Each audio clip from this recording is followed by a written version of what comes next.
Françaises, Français, vous avez eu ce jour à voter pour les élections européennes, en métropole, dans nos outre-mer, comme à l'étranger. Le principal enseignement est clair. Ce n'est pas un bon résultat pour les partis qui défendent l'Europe, dont celui de la majorité présidentielle. Les partis d'extrême droite, qui ces dernières années se sont opposés à tant d'avancées permises par notre Europe, qu'il s'agisse de la relance économique, de la protection commune de nos frontières, du soutien à nos agriculteurs, du soutien à l'Ukraine, ces partis progressent partout sur le continent. En France, leurs représentants atteignent près de 40% des suffrages exprimés. Pour moi qui ai toujours considéré qu'une Europe unie, forte, indépendante et bonne pour la France, c'est une situation à laquelle je ne peux me résoudre. La montée des nationalistes, des démagogues, est un danger pour notre nation, mais aussi pour notre Europe, pour la place de la France en Europe et dans le monde. Et je le dis alors même que nous venons de célébrer avec le monde entier le débarquement en Normandie, et alors même que dans quelques semaines, nous aurons à accueillir le monde pour les Jeux Olympiques et Paralympiques. Oui, l'extrême droite est à la fois l'appauvrissement des Français et le déclassement de notre pays. Je ne saurais donc, à l'issue de cette journée, faire comme si de rien n'était. À cette situation s'ajoute une fièvre qui s'est emparée ces dernières années du débat public et parlementaire dans notre pays. Un désordre qui, je le sais, vous inquiète, parfois vous choque, et auquel je n'entends rien céder. Or aujourd'hui, les défis qui se présentent à nous, qu'il s'agisse des dangers extérieurs, du dérèglement climatique et de ses conséquences, ou des menaces à notre propre cohésion, ces défis exigent la clarté dans nos débats, l'ambition pour le pays et le respect pour chaque Français. C'est pourquoi, après avoir procédé aux consultations prévues à l'article 12 de notre Constitution, j'ai décidé de vous redonner le choix de notre avenir parlementaire par le vote. Je dissous donc ce soir l'Assemblée nationale. Je signerai dans quelques instants le décret de convocation des élections législatives qui se tiendront le 30 juin pour le premier tour et le 7 juillet pour le second. Cette décision est grave, lourde, mais c'est avant tout un acte de confiance. Confiance en vous, mes chers compatriotes, en la capacité du peuple français à faire le choix le plus juste pour lui-même et pour les générations futures. Confiance en notre démocratie. Que la parole soit donnée au peuple souverain, rien n'est plus républicain. Cela vaut mieux que tous les arrangements, toutes les solutions précaires. C'est un temps de clarification indispensable.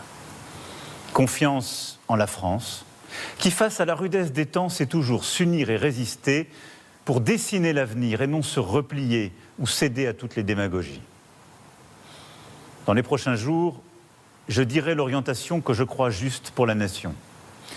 J'ai entendu votre message, vos préoccupations, et je ne les laisserai pas sans réponse. Et vous me connaissez, le goût de l'avenir, celui du dépassement, de la fédération, continueront de nourrir ce projet.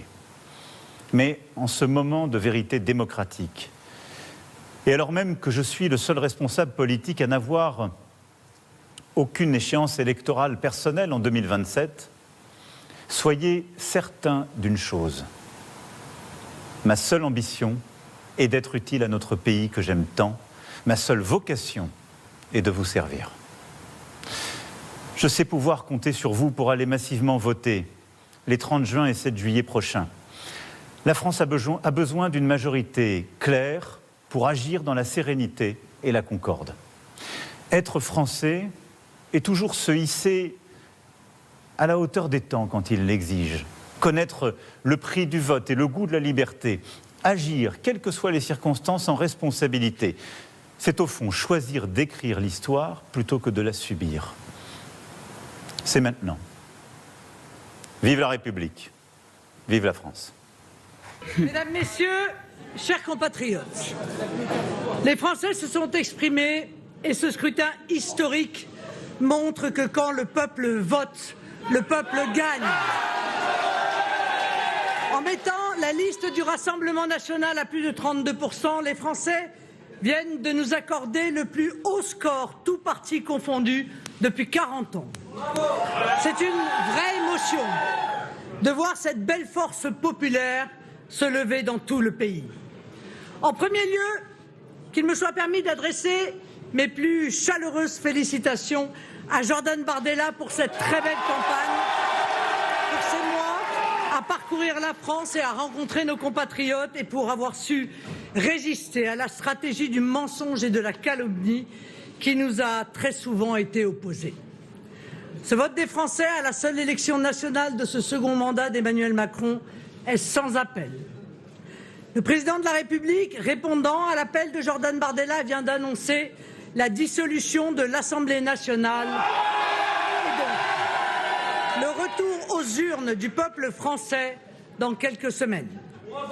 Je ne peux que saluer cette décision qui s'inscrit dans la logique des institutions de la Ve République. Nous y sommes prêts. Après les élections législatives de 2022, qui avaient permis de désigner le Rassemblement national comme le principal opposant parlementaire, ces élections européennes consacrent notre mouvement comme la grande force d'alternance pour la France. Nous sommes prêts à exercer le pouvoir si les Français nous font confiance lors de ces futures élections législatives. Nous sommes prêts à redresser le pays, prêts à défendre les intérêts des Français, prêts à mettre fin à cette immigration de masse, prêts à faire du pouvoir d'achat des Français une priorité, prêts à entamer la réindustrialisation du pays. En clair, nous sommes prêts à redresser le pays, prêts à faire revivre la France. Le message de ce soir, y compris celui de la dissolution, s'adresse aussi aux dirigeants bruxellois. Cette grande victoire des mouvements patriotes s'inscrit dans le sens de l'histoire, qui voit partout dans le monde le retour des nations, des protections et, parce que nous sommes un peuple et voulons le rester, des affections. Elle ferme cette parenthèse mondialiste douloureuse qui a tant fait souffrir les peuples dans le monde. Nous voyons poindre l'aurore d'un nouveau jour pour toutes les nations et les peuples d'Europe. Nous l'accueillons avec optimisme et responsabilité. J'y vois une preuve de lucidité, de courage et d'indépendance, ces qualités si françaises qui seront dans l'avenir si indispensables au redressement du pays. Comme le résultat de ce soir a contraint Emmanuel Macron à revenir aux urnes, j'appelle les Français à venir nous rejoindre pour former autour du Rassemblement national une majorité au service de la seule cause qui guide nos pas, la France.